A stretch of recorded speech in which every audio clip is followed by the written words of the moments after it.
Hello everyone, स्वागत है आप सभी का फिर से हमारे YouTube channel Technical Fire by आईडियंस में। Today we are going to study advance problem of KCL and KVL.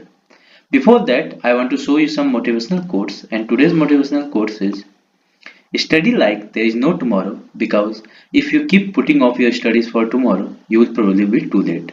मतलब टू लेट का कहने का मतलब है आप जो भी कम्पिटिटिव एग्जाम के लिए तैयारी कर रहे हैं या कोई भी अपॉर्चुनिटी आपको आने वाला है आगे, उसके लिए आप काफ़ी लेट हो जाएंगे। तो आपको बेसिकली क्या करना है कि डेली रूटीन में आपको कुछ ना कुछ पढ़ाई डेली करते रहना है, ठीक है। तो आइए सबसे पहले हम लोग पहला प्रॉब्लम देखते हैं आज का, जो कि एसी 2009 में पूछा गया है।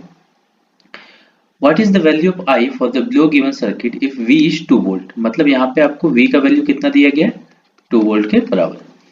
तो यहाँ से आप अगर आप ओम्स लॉ लगाएंगे तो इस पैसिव एलिमेंट में जो 2 ओम पैसिव रेजिस्टेंस है, इसके अक्रॉस करंट कितना आ जाएगा आपका, I इक्वल टू क्या हो जाएगा, V अपॉन R। तो 2/2 इक्वल टू कितना आ जाएगा, 1 एम्पियर, ठीक है। तो यहाँ पे आपको क्या होगा, यहाँ पे इस एलिमेंट के थ्रू करंट कितना आ गया आपका, 1 एम्पियर। तो आपको पता है सीरीज में क्या होता है, करंट सेम होता है, तो 1 ओम के अक्रॉस भी करंट कितना हो जाएगा, 1 एम्पियर। तो आप यहाँ पे फिर से ओम्स लॉ लगा के इस रेजिस्टेंस में भी आप वोल्टेज निकाल सकते हैं। तो V इक्वल टू क्या होता है, I इंटू आर। तो यहाँ पे 1 इंटू 1 कितना हो जाएगा आपका, 1 वोल्ट। तो 1 ओम के अक्रॉस वोल्टेज कितना आ गया आपका, 1 वोल्ट। और 2 ओम के अक्रॉस आपका वोल्टेज कितना है, 2 वोल्ट, ठीक है। आपको पता है ये दोनों एलिमेंट क्या है, सीरीज में है। और तो इसका वोल्टेज जो अगर टोटल अगर वोल्टेज निकालेंगे इस नोड पे, इस ये नोड और ये नोड के बीच में, तो कितना वोल्टेज आएगा, एडअप हो जाएगा, 2 + 1 कितना हो जाएगा आपका, 3 वोल्ट। तो 3 वोल्ट जो आप देख सकते हैं 1 ओम जो है इसके पैरेलल में है, तो 1 ओम के अक्रॉस भी वोल्टेज कितना आ जाएगा आपका, 3 वोल्ट।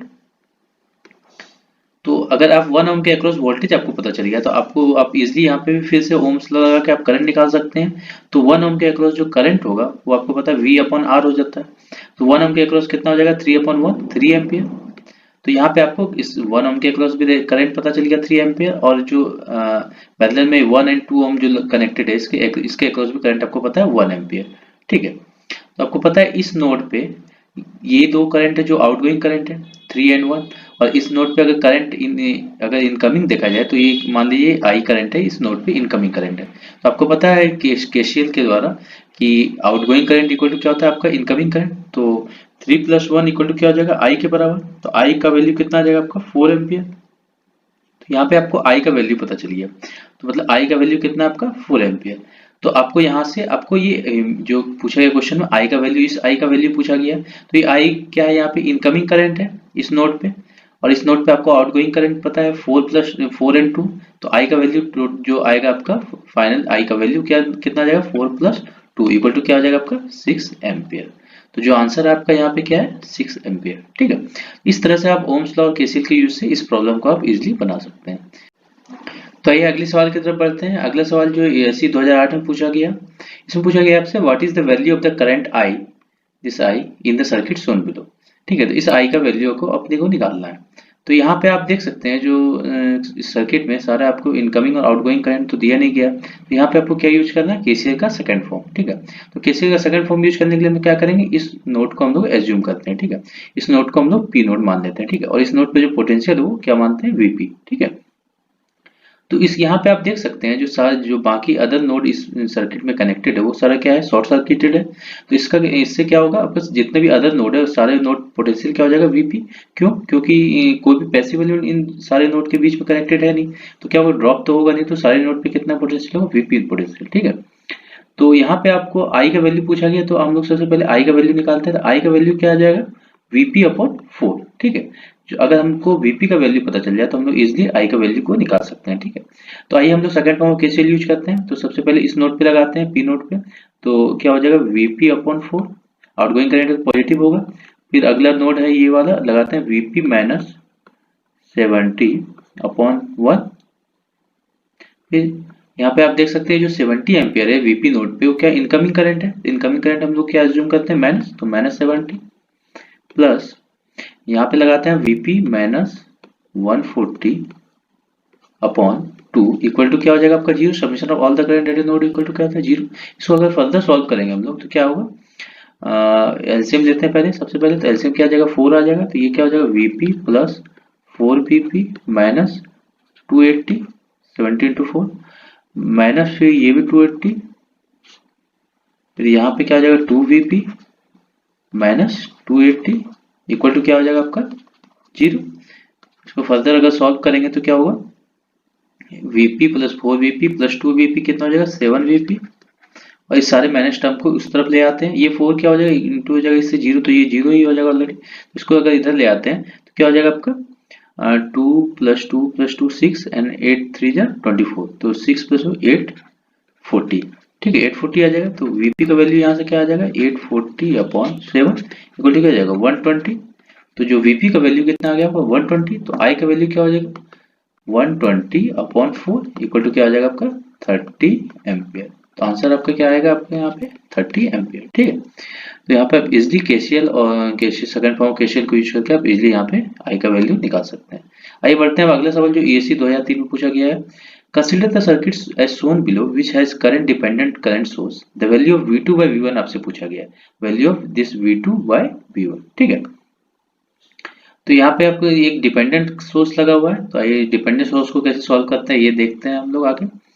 तो यहाँ पे आपको क्या निकालना है सबसे पहले V2 by V1 का वैल्यू को, ठीक है, in the form of alpha के फॉर्म में निकालना है, क्योंकि सारे आंसर में आप देख सकते हैं अल्फा के फॉर्म में दिया गया है, तो अल्फा के फॉर्म में आपको आंसर निकालना है। तो ये देखिए ये जो इस नोड पे पोटेंशियल कितना है आपका V2, तो यहाँ पे भी देखिए ये भी शॉर्ट सर्किटेड है, ये भी शॉर्ट सर्किट है ये नोड, तो यहाँ पे भी पोटेंशियल क्या हो जाएगा आपका V2, ठीक है, और यहाँ पे पोटेंशियल क्या हो जाएगा ये V2, ठीक है। तो यहाँ पे आप हम लोग क्या करते हैं केसीएल लगाते हैं, ठीक है। तो यहाँ पे क्या आ जाएगा आपका इस नोड पे करंट V2 by R, और ये देख सकते हैं ये जो V2 है इसमें ये जो डिपेंडेंट सोर्स का करंट सोर्स है ये क्या इनकमिंग है, तो क्या हो जाएगा माइनस अल्फा आई हो गया, ठीक है। और यहाँ पे अगर इस पे लगाते हैं क्या होगा V2 plus V2 minus V1 by R equal to क्या हो जाएगा आपका 0, ठीक है। ये आपका पहला इक्वेशन आ गया। अब यहाँ पे आप देख सकते हैं ये जो I है, ये जो I करंट है ये क्या है V1 minus V2 by R है, तो I का वैल्यू क्या है आपका V1 minus V2 by R, ये आपका I का वैल्यू। तो सारे जहाँ भी I है वहां पे हम लोग क्या करते हैं इस I के वैल्यू को पुट करते हैं। इसको अगर सॉल्व कर देंगे V2 by ये क्या है V2 by R है, सॉरी यहाँ पे V2 by R, तो ये क्या होगा इक्वेशन आपका क्या है V2 by R minus alpha V1 minus V2 by R plus V2 minus V1 by R equal to क्या हो जाएगा आपका 0, ठीक है। इसको अगर आप सॉल्व करेंगे फर्दर तो यहाँ पे इसका एलसीएम क्या आ जाएगा R एलसीएम आ जाएगा, ठीक है। और ये सारे में R मल्टीप्लाइड तो सारा ऊपर में टर्म आ जाएगा आपका जो भी टर्म है यहाँ पे, ठीक है। तो ये क्या हो जाएगा ये V2 minus alpha V1 minus minus plus alpha V2 हो जाएगा, और आपको क्या दिया गया प्लस V2 माइनस V1, ठीक है।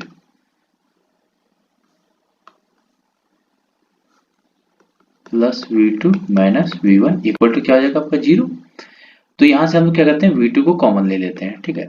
V2 तो यहाँ पे क्या है ये 1 बचा, यहाँ पे प्लस अल्फा है, यहाँ पे भी प्लस 1 है, तो प्लस 1 प्लस अल्फा, ठीक है, माइनस यहाँ पे V1 कॉमन ले लेते हैं, यहाँ पे अल्फा माइनस V1 कॉमन लिए हैं, तो यहाँ पे क्या बचा अल्फा और यहाँ पे 1 प्लस अल्फा इक्वल टू क्या हो जाएगा आपका 0। तो V2 2 plus alpha equal to क्या हो जाएगा आपका V1 1 प्लस अल्फा। तो यहाँ से अगर हमको V2 और बाई V1 निकालना है तो क्या हो जाएगा आपका 1 plus alpha upon 2 plus alpha. देखते हैं आंसर में कोई ऑप्शन है कि नहीं ऐसा, 1 plus alpha upon 2 plus alpha, ये आपका आंसर आ गया, ठीक है। तो इसलिए आप यहाँ पे केसीएल लगा के इस सवाल को बना सकते हैं, ठीक है। आइए फिर बढ़ते हैं अगले सवाल की तरफ। जो अगले सवाल हमसे पूछा गया है वो है for the circuit shown below the value of Vs is 0 when I is 4 ampere. मतलब इस I का वैल्यू आपको दिया गया 4 एम्पियर कब, जब Vs का वैल्यू, ये जो Vs है इसका वैल्यू कितना है आपका 0, ठीक है। मतलब ये क्या है शॉर्ट सर्किट है, ठीक है। जहाँ कोई भी एलिमेंट अगर कोई भी वोल्टेज जहाँ पे आपको 0 दिया गया मतलब वो क्या है शॉर्ट सर्किट है। तो यहाँ पे क्या वोल्टेज आपको Vs क्या दिया 0, तो I का वैल्यू क्या 4 एम्पियर। तो आपसे पूछा गया अगला में कि the value of I when Vs is 16 volt, मतलब इस वैल्यू I का वैल्यू को निकालना है जब Vs का वैल्यू कितना होगा 16 वोल्ट, ठीक है। तो हम लोग क्या करते हैं ये जो पहला इक्वेशन दिया गया आपको उससे हम लोग Is का वैल्यू को निकाल लेते हैं, फिर देखते हैं फर्दर ये सॉल्व होता है कि नहीं सवाल, ठीक है। तो आपको Vs का वैल्यू 0 दिया मतलब ये शॉर्ट सर्किट है, तो ये 2 और 2 ओम क्या पैरेलल में कनेक्टेड है, और I का वैल्यू कितना दिया गया आपका 4 एम्पियर। तो इस एलिमेंट के थ्रू हम लोग वोल्टेज निकाल लेते हैं, ठीक है। तो I 4 एम्पियर है तो V इक्वल टू क्या था I इंटू R, तो 8 वोल्ट आ जाएगा इसमें, तो यहाँ पे क्या हो जाएगा आपका 8 वोल्ट आ गया। तो ये 8 वोल्ट जो ये 2 ओम के अक्रॉस पैरेलल में है, तो यहाँ भी क्या हो जाएगा आपका 8 वोल्ट। ठीक है, तो ये क्या होगा, इस एलिमेंट के थ्रू करंट भी कितना आ जाएगा 4 एम्पियर। तो इस टाइप के सवाल को आप और भी जल्दी बना सकते हैं। जैसे मान लीजिए यहाँ पे 2 एम्पियर कनेक्टेड, यहाँ भी 2 एम्पियर कनेक्टेड है। तो अगर 2 एम्पियर 2 ओम कनेक्टेड है, यहाँ भी 2 ओम कनेक्टेड है, तो 2 ओम के क्रॉस अगर 4 एम्पियर करंट है, तो यहाँ इस 2 ओम के क्रॉस भी कितना होगा 4 एम्पियर करंट होगा, क्योंकि दोनों पैरेलल में कनेक्टेड है। ठीक है, और तो दोनों में वोल्टेज भी सेम है, तो रेजिस्टेंस अगर सेम है तो करंट भी सेम ही होगा। तो यहाँ पे क्या होगा आपका, इजीली आप निकाल सकते हैं 4 एम्पियर बिना कुछ सॉल्व किए हुए। ठीक है, ये 4 एम्पियर आ गया आपका करंट यहाँ पे, और यहाँ पे भी आपका 4 एम्पियर है।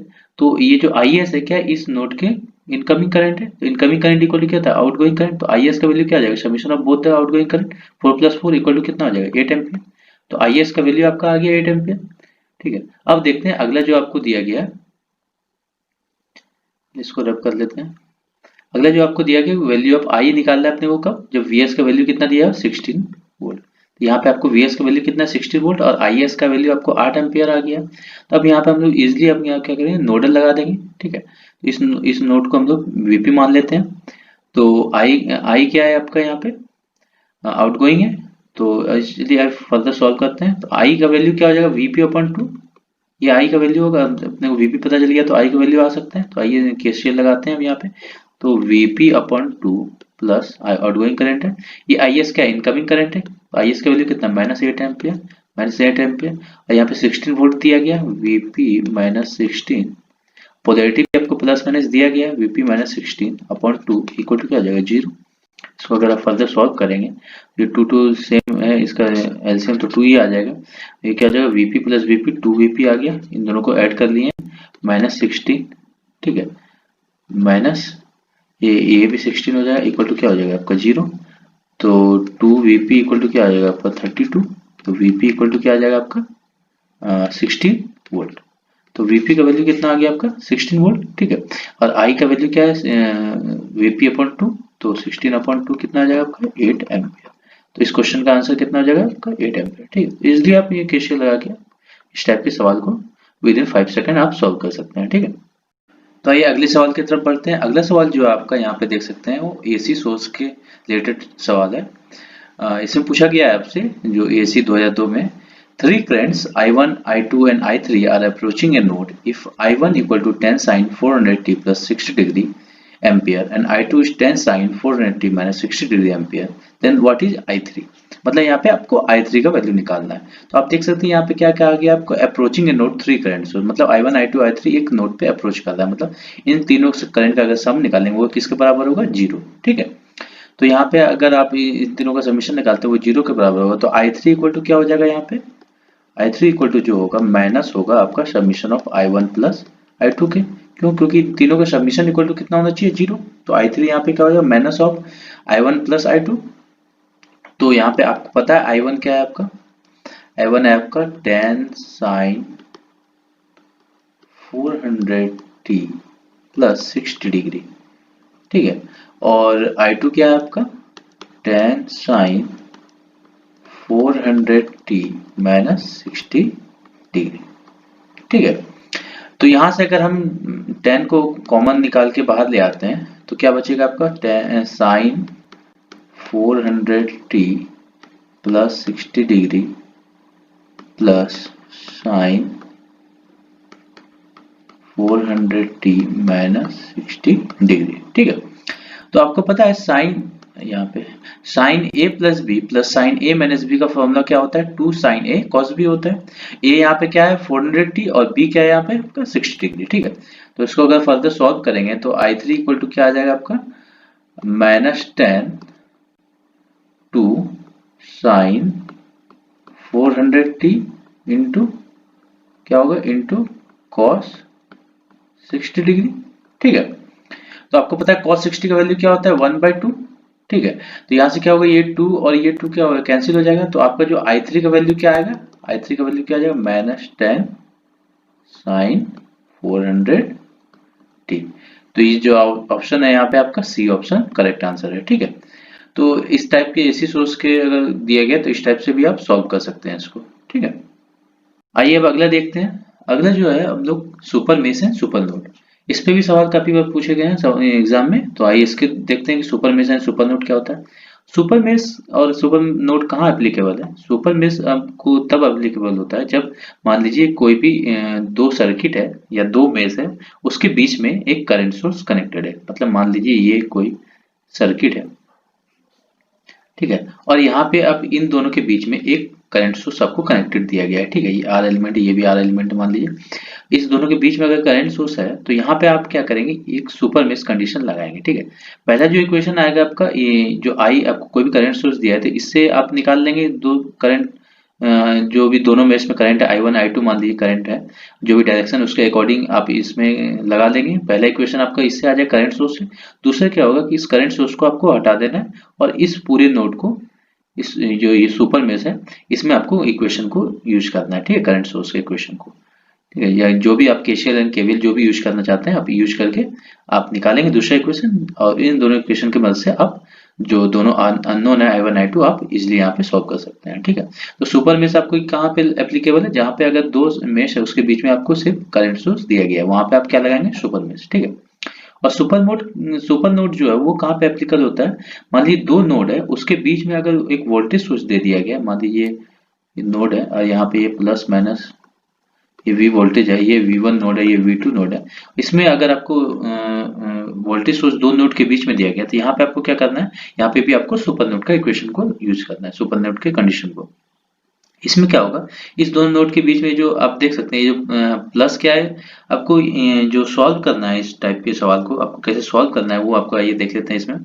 तो आपको सबसे पहले क्या ध्यान देना है, जो प्लस नोड है इसको हमेशा हम लोग क्या मानेंगे, एचपी पोटेंशियल, मतलब हायर पोटेंशियल, और जो माइनस नोड है इसको हम लोग एलपी पोटेंशियल मानेंगे, लोअर पोटेंशियल, ठीक है। तो हमेशा आपको जो इस इक्वेशन को जो सॉल्व करना है इस नोड को, पहला जो इक्वेशन आपको ड्राइव करना है सुपर नोड के कंडीशन को, तो हमेशा higher potential minus lower potential आपको हमेशा यूज करना है, ठीक है।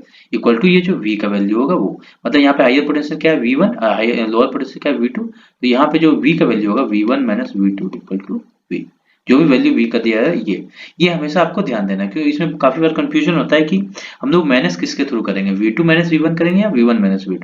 तो यहाँ पे आपको एक ये हमेशा याद रखना है, आपको higher potential minus lower potential, और हायर पोटेंशियल किसको मानना है, प्लस नोड को। अगर मान लीजिए प्लस इधर दिया है तो ये V2 माइनस V1 हो जाएगा, और प्लस अगर इधर दिया तो V1 माइनस V2। यहाँ पे आपका पहला इक्वेशन आ जाएगा। दूसरा इक्वेशन क्या करना है, जो V1 के जितना भी इक्वेशन है, जितना भी V1 का इंडिविजुअल इक्वेशन है और V2 का जितना भी इंडिविजुअल इक्वेशन, उन दोनों को ऐड अप करके आपको दूसरा इक्वेशन को ड्राइव करना है, ठीक है। फर्दर हम लोग सवाल में ज्यादा क्लियर हो जाएगा। बस आपको ये यहाँ पे आपको जो ध्यान देना है, यहाँ पे आप जैसे सुपर मेश में आपको करंट का डायरेक्शन को यूज करके आप करंट का निकालते हैं पहला इक्वेशन, वैसे यहाँ पे आपको ये पोटेंशियल का जो node higher potential lower potential, इसके यूज से आपको पहला इक्वेशन को ड्राइव करना है, ठीक है। तो ये अगले सवाल में देखते हैं, उससे ज्यादा क्लियर होगा आपको। सबसे पहला जो है सवाल आप देख सकते हैं यहाँ पे क्या है कि आपका ये सुपर मेश का कंडीशन यहाँ पे एप्लीकेबल हो, क्यों, क्योंकि दो जो मेश है I1 और I2, यहाँ पे देख सकते हैं दो मेश है जो इसके बीच में करंट सोर्स लगा हुआ है। तो यहाँ पे हम लोग क्या करेंगे, सुपर मेश का इक्वेशन को यूज करेंगे, ठीक है। तो सबसे पहले हम लोग क्या करेंगे, इस जो करंट सोर्स के इक्वेशन से पहला इक्वेशन को ड्राइव करते हैं, ठीक है। तो यहाँ पे आप देख सकते हैं जो करंट सोर्स का डायरेक्शन है अपवर्ड है, और ये जो I1 का डायरेक्शन वो डाउनवर्ड है, और I2 का डायरेक्शन क्या है, अलोंग विद करंट सोर्स है, ठीक है। तो यहाँ पे हमेशा ये ध्यान देना है, जो भी जिस तरफ से करंट सोर्स का डायरेक्शन है उसी डायरेक्शन में जो अननोन करंट सोर्स का डायरेक्शन उसको हम लोग हायर मानेंगे, ठीक है। तभी तो मान लीजिए कि ये कोई एलिमेंट कनेक्टेड है, यहाँ पे 2 एम्पियर जा रहा है, यहाँ पे 4 एम्पियर जा रहा है, तो नेट करंट का डायरेक्शन क्या हो जाएगा आपका, higher current minus lower current. मान लीजिए 2 एम्पियर यहाँ पे इस करंट डायरेक्शन कब होगा, जब ये higher current minus lower current होगा। तो इस करंट सोर्स का डायरेक्शन अपवर्ड कब होगा, जब I2 बड़ा होगा I1 से। तो इसका इक्वेशन क्या आ जाएगा आपका, I2 minus I1 equal to क्या हो जाएगा आपका 4 एम्पियर। यहाँ से आगे आपका पहला इक्वेशन, ठीक है। दूसरा क्वेश्चन क्या करेंगे, इस करंट सोर्स को एलिमिनेट करके जितना भी ये सुपर मेश का कंडीशन लगाएंगे और जितना भी है यहाँ पे केवीएल लगा के हम लोग इजिली इसको सॉल्व कर लेंगे, ठीक है। तो आई केवीएल लगाते हैं हम सुपर मेश में, तो 40 प्लस 40 हम लोग जो करंट से निकलता है, करंट जिस नोड से उसको हम लोग मानते हैं पॉजिटिव, जो उस पॉजिटिव को लेना रहता है। तो यहाँ प्लस नोड से निकल रहा है तो क्या होगा प्लस 40, और यहाँ 2 एम्पियर में 2 ओम जो रेजिस्टेंस लगा इसमें कौन सा करंट है, I1 करंट है, तो माइनस 2I1। यहाँ पे 1 ओम में कौन सा करंट है, I2 करंट, तो माइनस I2। यहाँ पे भी माइनस 4I2 हो जाएगा। यहाँ पे क्या हो जाएगा -3i1 इक्वल टू क्या हो जाएगा आपका 0। तो इसको अगर फर्दर सॉल्व करेंगे तो -2i1 और यहाँ पे भी 3i1 तो -5i1 और यहाँ पे 4 + 5i2 तो क्या हो जाएगा ये 5i2 ये भी -5i1 तो -5i1 -5i2 इक्वल टू -40 तो क्या हो जाएगा i1 -i2 i1 + i2 equal to क्या हो जाएगा आपका ये माइनस माइनस सारा माइनस कट जाएगा तो क्या हो जाएगा 8। ये आपका दूसरा इक्वेशन आ गया, ठीक है। तो i1 + i2 equal to 8 and i2 - i1 equal to 4 ampere, ठीक है। इसको हम लोग आइए फर्दर सॉल्व करते हैं। तो पहला क्या था आपका i2 - i1 equal to 4 and i1 + i2 equal to 8 यही आया था। देख लेते हैं i1 + i2 equal to 8 i1 + i2 equal to 8। यहाँ पे आप इसको अगर पता है आपको फर्दर सॉल्व करेंगे इसको तो क्या होगा ये इसको ऐड करते हैं, ठीक है। i1 ये कट जाएगा तो ये क्या हो जाएगा 2i2 इक्वल टू क्या हो जाएगा 12 तो i2 इक्वल टू क्या हो जाएगा 6 एम्पियर। यहाँ से i2 आपका आ गया 6 एम्पियर तो पहले इक्वेशन में पुट कर लेते हैं i2 - i1 इक्वल टू 4 है तो i2 6 है -i1 इक्वल टू 4 तो i1 इक्वल टू क्या हो जाएगा 6 - 4 इक्वल टू 2 एम्पियर। तो i1 का वैल्यू क्या आएगा 2 एम्पियर i2 का वैल्यू 6 एम्पियर, ठीक है। आइए देखते हैं आंसर में है i1 का कितना आया 2 एंड i2 का 6 i1 2 एंड i2 is 6 तो आपका आंसर क्या हो जाएगा यहाँ पे सी, ठीक है। तो आप इजिली यहाँ पे सुपर मेश का इक्वेशन को यूज करके आप इजिली यहाँ पे क्या निकाल सकते हैं करंट के वैल्यू को, ठीक है। तो आइए अगले सवाल की तरफ बढ़ते हैं। अगला सवाल जो आप यहाँ पे देख सकते हैं जो क्या है सुपर नोड के कंडीशन पे, क्यों क्योंकि यहाँ पे 1 और 2 नोड के बीच में आप देख सकते हैं कि ये पोटेंशियल सोर्स लगा हुआ है, वोल्टेज सोर्स कनेक्टेड है, ठीक है। तो यहाँ पे आप क्या लगाएंगे कोई भी दो नोड के बीच में अगर वोल्टेज सोर्स है तो वहाँ पे क्या लगाएंगे सुपर नोड का कंडीशन, ठीक है। तो आइए सवाल में देखते हैं जो कि एसी 2011 में पूछा गया है। इसमें आपसे पूछा गया है when KCL is applied at the super node in the below circuit. यहाँ पे आपको सुपर नोड पहले से दिया गया है।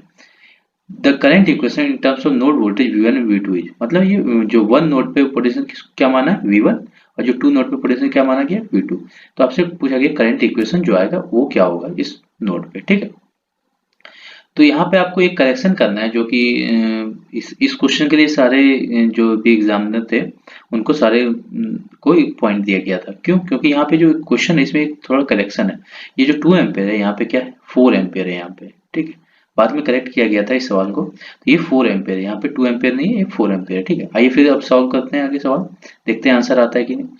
तो यहाँ पे हम लोग सबसे पहले क्या करेंगे, आपको पता है जहाँ पे सुपर नोड लग रहा है जो भी जहाँ वोल्टेज सोर्स से रिगार्डिंग हम लोग पहले इक्वेशन ड्राइव करेंगे, ठीक है। तो आपको पता है क्या जो नोडल इक्वेशन ड्राइव करते हैं तो क्या HP - LP, तो प्लस को हम लोग क्या मानते हैं HP और जो माइनस को हम लोग क्या मानते हैं LP, ठीक है। तो HP - LP मतलब HP पोटेंशियल क्या है V2 - V1 equal to 10 volt होगा। पहला इक्वेशन आ गया आपका वोल्टेज सोर्स का कंडीशन। अब दूसरा क्या करेंगे सुपर नोड का कंडीशन लगाएंगे, इस वोल्टेज सोर्स को एलिमिनेट करके इंडिविजुअल जो नोडल इक्वेशन आ रहा है उसको हम लोग एडअप करके इक्वेशन को ड्राइव करेंगे, ठीक है। तो यहाँ पे V1 के लिए पहले निकालते हैं। तो ये V1 पोटेंशियल के लिए नोडल क्या आएगा V1/2 आउटगोइंग करंट, ये 4 एम्पियर क्या है इस नोड के इनकमिंग है तो -4 एम्पियर हो जाएगा। और इस यहाँ पे मान लीजिए I आउटगोइंग करंट है, ठीक है। इस एलिमेंट में जो V1 V2 से कनेक्टेड है यहाँ पे I हम लोग मान लेते हैं, ठीक है। तो क्या आउटगोइंग करंट है V1 के लिए तो क्या हो जाएगा +I, ठीक है। अब आइए अब दूसरा क्या है V2 के लिए निकालते हैं। तो V2 के लिए क्या हो जाएगा V2/4, पहला इक्वेशन इसे रेजिस्टेंस और 10 क्या है आपका आउटगोइंग करंट है +10 हो जाएगा। और ये जो I क्या है माइनस करंट इनकमिंग करंट है तो इक्वल टू क्या हो जाएगा 0। ये I क्या होगा कट हो जाएगा। तो यहाँ पे आपको एक ध्यान देना जो भी कनेक्टेड होगा एक दूसरे से जो भी एलिमेंट उस एलिमेंट का इक्वेशन को हम लोग को छोड़ देना, क्यों क्योंकि वो लास्ट में कट ही जाएगा, ठीक है। तो यहाँ पे आपको ये चीज जो कंप्लीट एग्जाम में टाइम बचाने के लिए आपको ध्यान रखना है, ठीक है। आइए इसको फर्दर सॉल्व करते हैं तो क्या हो जाएगा V1/2 plus V2/4 -4 plus 10 equal to क्या हो जाएगा 0। इसको अगर फर्दर सॉल्व करेंगे तो V1/2 plus V2/4 equal to क्या हो जाएगा -6। ये आपका दूसरा इक्वेशन आ गया। तो यहाँ पे आप आंसर में देख सकते हैं ये दूसरा इक्वेशन जो डिराइव हुआ यही आपका आंसर में पूछा गया है, इतना ही पूछा गया आपसे, ठीक है। यहाँ V1/2 plus V2/4 equal to -6 तो आंसर क्या हो जाएगा आपका A, ठीक है। यहाँ तक आपका आंसर आ गया है, ठीक है। और आइए हम लोग देखते हैं आगे इसको फर्दर सॉल्व करते हैं V1 V2 का वैल्यू निकालते हैं, ठीक है। तो यहाँ पे आपका पहला इक्वेशन क्या आएगा v1 v2 minus v1 equal to 10 and v1 by v2 plus v2 by 4 equal to minus 6। इसको अगर फर्दर सॉल्व करेंगे, इसका एलसीएम क्या आ जाएगा 4, तो क्या हो जाएगा 2v1 plus v2 equal to minus 6। तो यहाँ से क्या आ जाएगा 2v1 plus v2 equal to क्या आ जाएगा -24। -24 ये आपका दूसरा इक्वेशन आ गया, तीसरा मान लीजिए इसको, ठीक है 24 है ये, ठीक है। यहाँ से आ गया, तो इसको अगर हम लोग फर्दर सॉल्व करेंगे तो क्या होगा v2 minus v1 equal to 10 and 2, इसको v2 यहाँ रखते हैं, प्लस 2v1 इक्वल टू -24, ठीक है। तो यहाँ से क्या होगा, इसको माइनस करते हैं, सब माइनस माइनस माइनस ये प्लस हो जाएगा, तो ये v2 कट जाएगा, ये माइनस माइनस क्या हो जाएगा -3v1, ठीक है, इक्वल टू ये प्लस हो गया और ये भी प्लस है, तो क्या हो जाएगा 24 प्लस 34, तो v1 इक्वल टू क्या जाएगा 34/3, ठीक है।